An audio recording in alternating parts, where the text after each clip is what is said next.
Initially to be dictatorial tendencies. We saw and we are seeing how they are continuing to speak. We want to call out this government on especially the finance bill.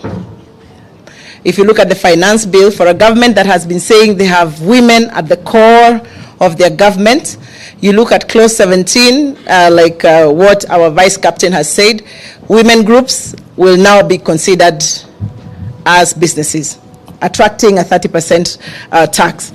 And the story of Mount Kenya, especially those of us who have grown up in Mount Kenya, is that as our fathers were working, our mothers are very involved in chamas and in merry-go-rounds.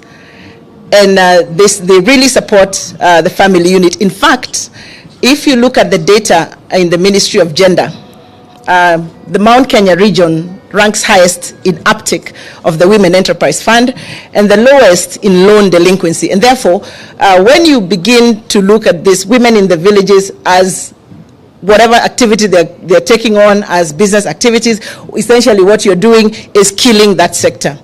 As Mount Kenya leaders, we're also very aware that this regime would like to kill our small businesses. If you go through the finance bill, once again, if you sell chai and mandazi, those small vibandas that we have in the village, and you only sell 1,300 shillings a day, those are 10, 12 cups of tea and mandazi in the village, you will now be paying to this government about 15,000 shillings a year.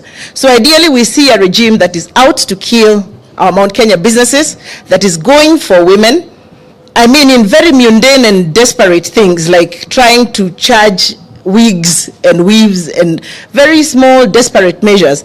Most of those businesses that sell those wigs and do those beauty activity are owned and run by women.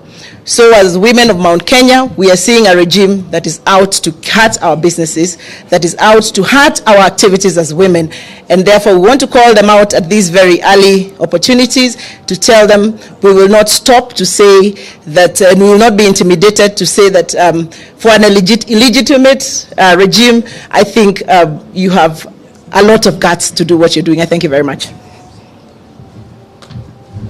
Governor Derito. Thank you very much. Let me say to you,